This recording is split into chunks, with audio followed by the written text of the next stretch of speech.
Hello, today I'll tell you about mixed economy of the USA and the role of the market. So, the United States is said to have a mixed economy because privately owned businesses and government both play important roles. Indeed, some of the most enduring debates of American economic history focus on the relative roles of the public and private sectors.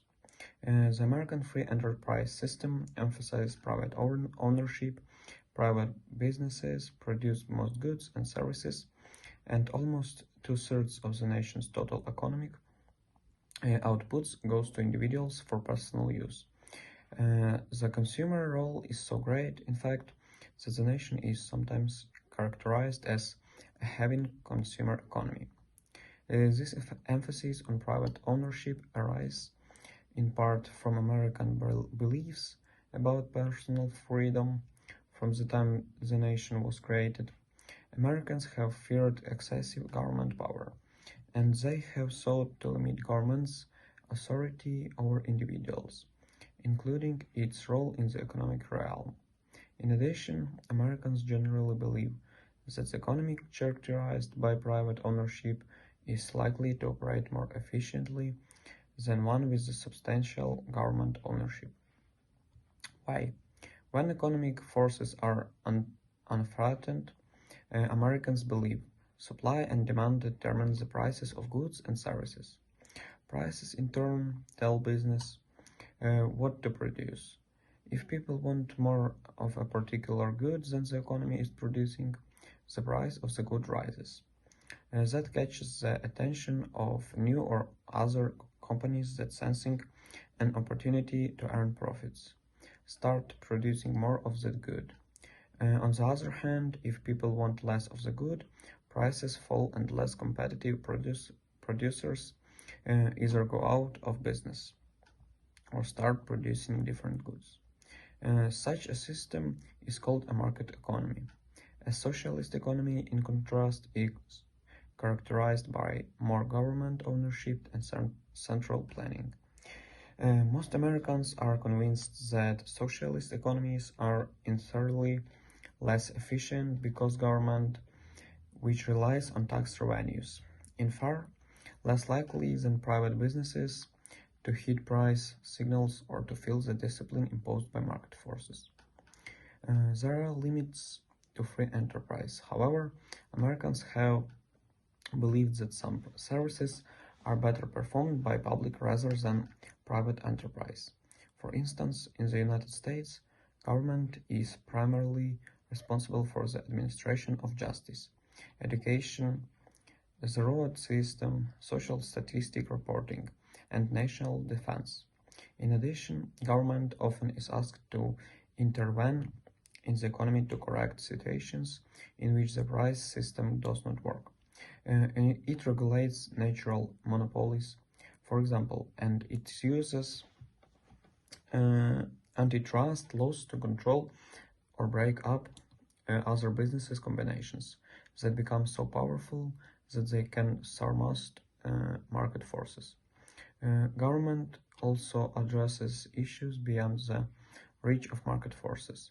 It provides welfare and unemployment benefits to people who cannot support themselves, either because they encounter problems in their personal lives or lose their jobs as a result of economic upheaval. It pays much of the cost of medical care for the aged and those who live in poverty.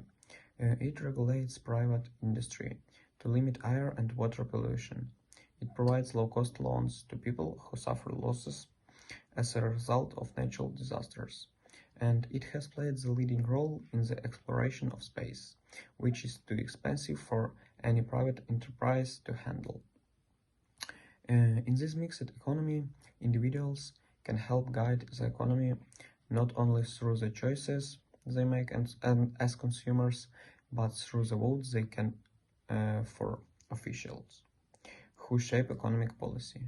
In recent years, consumers have voiced concerns about product safety, environmental threats posed by certain industrial practices, and potential health risks.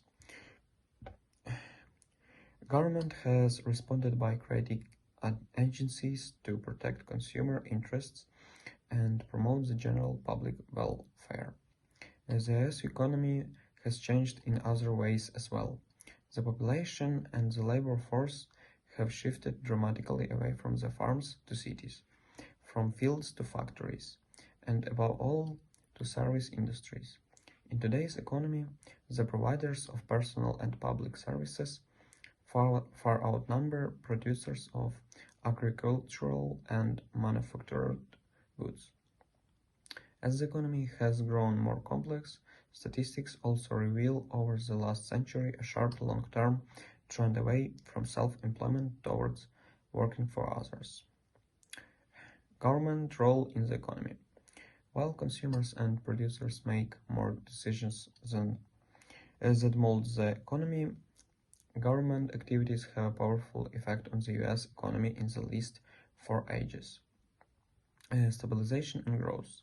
Perhaps most importantly, the federal government guides the overall pace of economic activity, attempting to maintain steady growth, high levels of employment and price stability. By adjusting spending and tax rates, or managing the money supply and controlling the use of credit, it can slow down or speed up the economy's rate of growth, in the process affecting the level of prices and employment. For many years following the Great Depression of the 1830s, recessions, period of slow economic growth, and high unemployment were viewed as the greatest of economic threats. When the danger of recession appeared most serious, government sought to strengthen the economy by spending heavily itself or cutting taxes so that consumers would spend more, and by fostering rapid growth in the money supply, which also encouraged more spending. In the 1980s, a major price increases, particularly for energy, created a strong fear of inflation, increases in the overall level of prices. As a result, government leaders came to concentrate more on controlling inflation than on combating recession by limiting spending, resisting tax cuts, and reining in growth in the money supply. Ideas about the best tools for stabilizing the economy changed substantially. Between the 1860s and the 1880s, the government had great faith in fiscal policy, manipulation of government revenues to influence the economy. Since spending and taxes are controlled by the President and the Congress, these elected officials played a leading role in directing the economy. A period of high inflation, high unemployment, and huge government deficits weakened confidence in fiscal policy as a tool for regulating the overall pace of economic activity. Instead, monetary policy, controlling the nation's money supply through much devices and interest rates, assumed growing prominence. Monetary policy is directed by the nation's central bank, known as a Federal Reserve Board, with considerable independence from the President and the Congress. Regulation and control. The US federal government regulates private enterprise in various ways. Regulation falls into two general categories. Economic regulation seeks, either directly or indirectly, to control prices. Traditionally, the government has sought to prevent monopolies, such as electric utilities, from raising prices beyond the level that would ensure them reasonable profits. At times, the government has extended economic control to other kinds of industries as well. In the year also following the Great Depression, it devised a complex system to extend economic control to other kinds of industries as well. Stabilize prices for agricultural goods, which tend to fluctuate widely in response to rapidly changing supply and demand. A number of other industries, trucking and later airlines, successfully sought regulations themselves to limit the considered harmful price cutting. So that's enough for today.